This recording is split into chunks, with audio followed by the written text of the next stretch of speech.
साल 2025 की शुरुआत से ही उत्तराखंड पूरे देश में चर्चा का विषय बना हुआ है और इसकी वजह है यूनिफॉर्म सिविल कोड। आखिरकार लंबी कसरत के बाद धामी सरकार ने 27 जनवरी को यूनिफॉर्म सिविल कोड को उत्तराखंड में लागू कर दिया है। जब से यूसीसी लागू हुआ है तब से इसके नियमों को लेकर हर तरफ चर्चा है।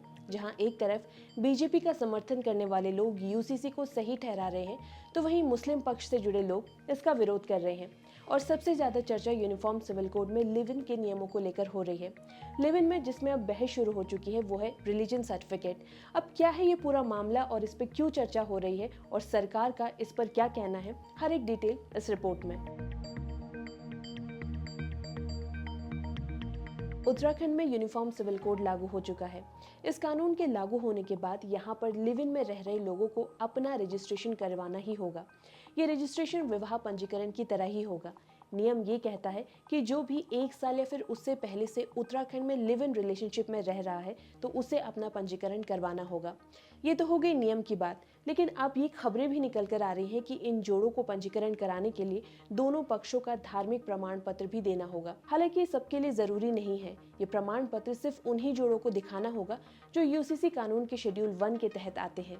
यूसीसी नियमावली समिति के सदस्य मनु गौड़ ने टाइम्स ऑफ इंडिया से बात करते हुए बताया कि अधिनियम की अनुसूची 1 में पुरुष और महिलाओं के लिए 37 निषेध रिश्तों यानी कि प्रोहिबिटेड रिलेशनशिप की सूची दी गई है। निषेध रिश्तों में अपने नजदीकी रिश्तेदारों के साथ विवाह संबंध में बनने के मामले आते हैं।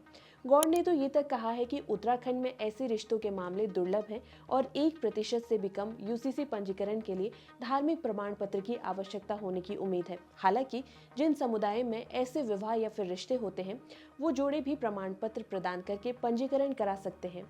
लिव इन रिलेशनशिप के लिए धार्मिक प्रमाण पत्र के बारे में उत्तराखंड उच्च न्यायालय के वरिष्ठ वकील कार्तिकेय हरिगुप्ता का कहना है कि ऐसे रिश्तों में धार्मिक प्रमाण पत्र की आवश्यकता का असर इंटरकास्ट या फिर इंटरफेथ मैरिज पर नहीं पड़ना चाहिए।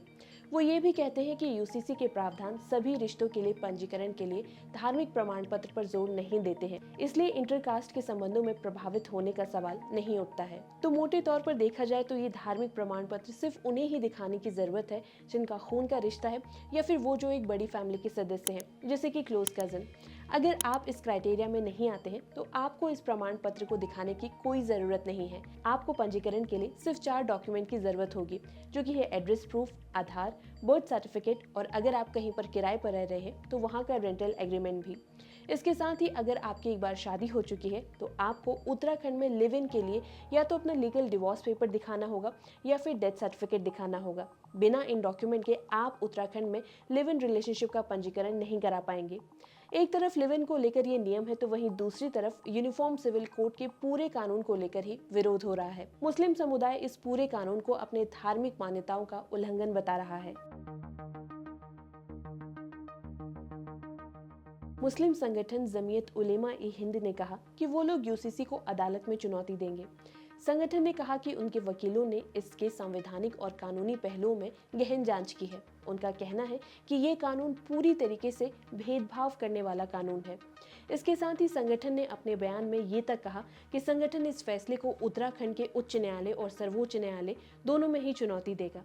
इसके साथ ही उन्होंने ये भी कहा कि उनके वकीलों ने इस कानून में संवैधानिक और कानूनी पहलुओं में गहन जांच की है। वहीं अरशद मदनी ने ये सवाल भी उठाया कि यदि संविधान की एक धारा के तहत अनुसूचित जनजाति को समान नागरिक संहिता से बाहर रखा गया है तो संविधान की दूसरी धारा जो कि है 25 और 26 के तहत मुसलमानों को धार्मिक स्वतंत्रता की गारंटी क्यों नहीं दी जा सकती है। वहीं राज्य सरकार की ओर देखा जाए तो उनका कहना है कि इस कानून में सभी धर्मों के जानकारों से सलाह मशवरा किया गया और उसके बाद ही नए नियम लाए गए हैं। खैर, यूसीसी लागू हो जाने के बाद और नए नियम सामने आने के बाद आरोप प्रत्यारोप का सिलसिला शुरू हो चुका है। अब देखना होगा कि उत्तराखंड के बाद कौन सा ऐसा राज्य है जो इसको अपनाता है। वैसे ये तो वक्त ही बताएगा, लेकिन तब तक के लिए आप हमें जरूर ये बताएं कि नए नियम यानी कि यूसीसी लागू होने के बाद आपके लिए क्या बदला।